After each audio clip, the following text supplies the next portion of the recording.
हैं, बड़ी जानकारी आपको दे दें। दौसा में आचार संहिता का उल्लंघन हुआ है। आपको बता दें कि आईटी केंद्र में लगी एलईडी पर फोटो के साथ विज्ञापन और सीएम की फोटो के साथ यहां पर विज्ञापन लगा हुआ है। कलेक्ट्रेट परिसर में ही आचार संहिता का उल्लंघन हुआ है। दौसा से ये बड़ी जानकारी आपको दे रहे हैं, जहां पर दौसा में आचार संहिता का उल्लंघन हुआ है। सीएम की फोटो के साथ ही यहां पर विज्ञापन लगा हुआ देखने को मिला है। कलेक्ट्रेट परिसर में ही आचार संहिता का उल्लंघन किया गया है।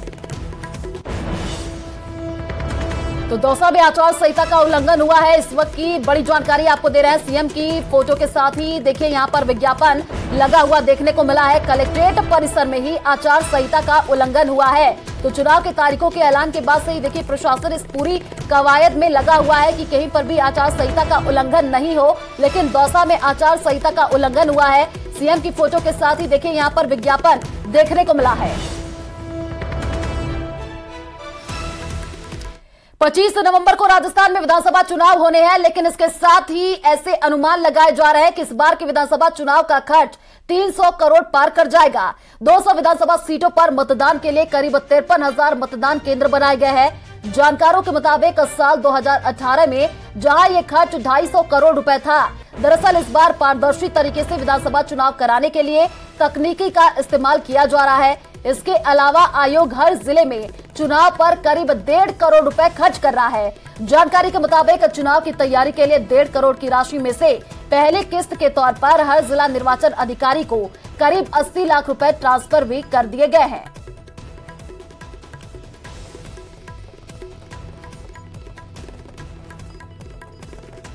मुख्य तौर पर जो हमारी पोलिंग पार्टी जाती है, उनके गाड़ियों के खर्चे हैं, उनका टीएडीए है, साथ में जो वेबकास्टिंग हम करा रहे हैं, इस तरह के जो हम वीडियोग्राफी कराते हैं, हमारी एफएससी एसएसटी की टीमें लगती हैं, उनमें गाड़ियां लगती हैं, वोटर लिस्ट बनती है और इस तरह के खर्चे हमारे होते हैं। तो लगभग हम लोग उसका प्रचार प्रसार भी करते हैं कुछ चीज़ों का। तो एक विधानसभा में लगभग टीएडीए और सब मिलाकर व्हीकल का और सब मेनली व्हीकल का खर्चा ज़्यादा होता है। ये कोई ऐसा आंकड़ा नहीं, अलग अलग विधानसभाएं हैं, दूरी के हिसाब से भी राजस्थान बड़ा राज्य है। कुछ विधानसभाएं जैसे जैसलमेर बाड़मेर में बड़ी हैं, उनमें दूरियां भी बहुत हैं, तो अलग अलग वेरिएबल खर्चा आता है। तो 1 करोड़ से 1 करोड़ के आसपास से लेकर 1.5 करोड़ के बीच में मुख्य तौर पर खर्चा आता है। राजस्थान चुनाव इस बार 300 करोड़ को पार करने वाला है। इस बार विधानसभा चुनाव में करीब 48 से 50% का ज्यादा खर्च होने वाला है। चुनाव आयोग इस बार विधानसभा चुनाव के दौरान न सिर्फ होम वोटिंग की सुविधा देगा, बल्कि सी विजिल जैसी ऐप और दूसरी ऑनलाइन निगरानी के जरिए भी अपने काम को बढ़ाएगा। इस बार करीब 50% मतदान केंद्रों पर वेबकास्टिंग की जाएगी, जो कि पूरी तरह से लाइव होगी।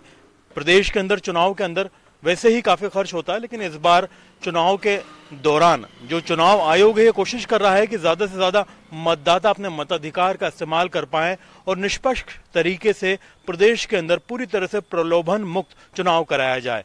इस बार पहली बार ऐसा है कि चुनाव में एकदम करीब 47 से 50% के खर्च का इजाफा होने वाला है और राजस्थान में इस बार चुनाव को लेकर के चुनाव आयोग काफी सख्त भी है। उम्मीद की जानी चाहिए कि जिस तरह से चुनाव आयोग अपनी तरफ से पूरी कोशिश कर रहा है कि न सिर्फ चुनाव को पूरी तरह से निष्पक्ष और एक्यूरेट बनाया जाए, उसी तरीके से आम मतदाता भी अपनी जिम्मेदारी को समझेगा और मतदान केंद्र पहुंच करके अपने मताधिकार का सही सरकार चुनने में इस्तेमाल करेगा। अरबाज अहमद, न्यूज़ 18 के लिए जयपुर से।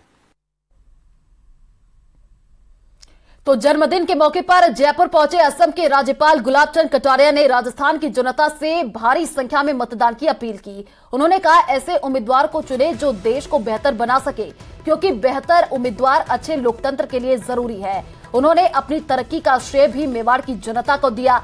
दरअसल राज्यपाल अपने जन्मदिन के मौके पर जयपुर पहुंचे, जहां उन्होंने मेवाड़ में अलग अलग जगहों पर भगवान के दर्शन किए।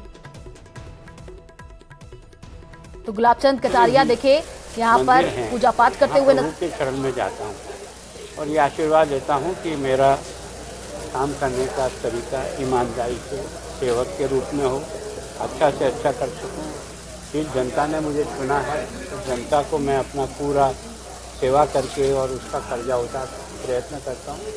इन सब स्थानों पर आने मुझे एक प्रकार की शक्ति मिलती है काम करने की, ताकि मैं जनता की सेवा को अच्छी प्रकार से कर सकूँ। यहाँ मैं बड़े बुजुर्गों का भी आशीर्वाद देता हूँ, अपने सब कार्यकर्ता चाहे छोटा ही क्यों न हो, उन सब कार्यकर्ताओं की मेहनत से मैं यहाँ पहुँचा हूँ। मैं अकेला अपने बूते पर नहीं पहुँचा हूँ, मेरे हजारों कार्यकर्ताओं ने मेहनत की, तब जाकर ये गुलाब सिंह कटारिया तैयार हुआ। तो वहीं बीजेपी के राष्ट्रीय अध्यक्ष जेपी नड्डा का अगले हफ्ते प्रदेश का दौरा हो सकता है। बीजेपी अध्यक्ष जेपी नड्डा सोमवार को जयपुर आ सकते हैं, जिसको लेकर प्रदेश बीजेपी के नेता तैयारियों में जुट चुके हैं। तो देखिए, बीजेपी राष्ट्रीय अध्यक्ष जेपी नड्डा का आने वाले दिनों में जयपुर दौरा हो सकता है। उसको लेकर के अभी से ही तैयारियां में बीजेपी जुट चुकी है। अगले हफ्ते जयपुर जेपी नड्डा आ सकते हैं और पूरी तैयारियां कर ली गई हैं। सोमवार को जयपुर आने का कार्यक्रम जेपी नड्डा का बन रहा है।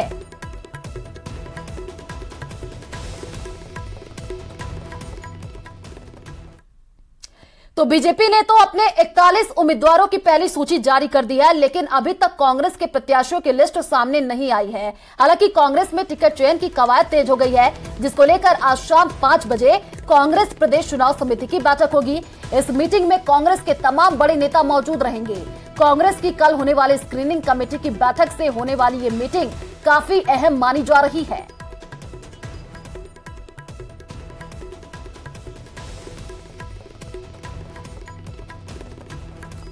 तो कमेटी के सदस्य देखिए टिकटों को लेकर के यहां पर चर्चा करते हुए नजर आएंगे। ये बड़ी जानकारी आपको दे रहे हैं। कांग्रेस प्रदेश चुनाव समिति की आज बैठक होने जा रही है। काफी महत्वपूर्ण ये बैठक मानी जा रही है। शाम 5 बजे प्रदेश चुनाव समिति की ये बैठक होगी।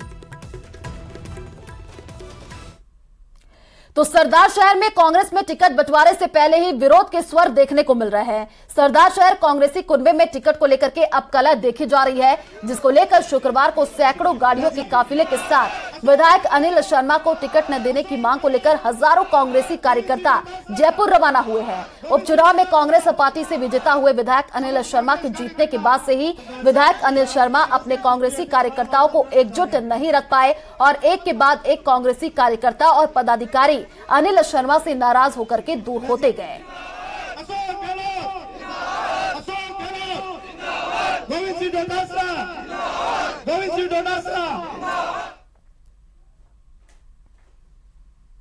राजसमंद से बड़ी खबर का रुख कर लेते हैं। बड़ी जानकारी आपको दे दें, क्रिकेट मैच पर ऑनलाइन सट्टे का भंडाफोड़ हुआ है। पुलिस ने 9 आरोपियों को गिरफ्तार कर लिया है। आरोपियों से करीब 5 करोड़ का हिसाब बरामद हुआ है।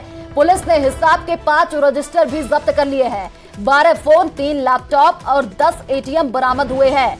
तो राजसमंद से इस वक्त की बड़ी जानकारी आपको दे रहे हैं, जहां पर पुलिस ने 9 आरोपियों को गिरफ्तार कर लिया है और क्रिकेट मैच पर ऑनलाइन सट्टे का यहां पर भंडाफोड़ हुआ है।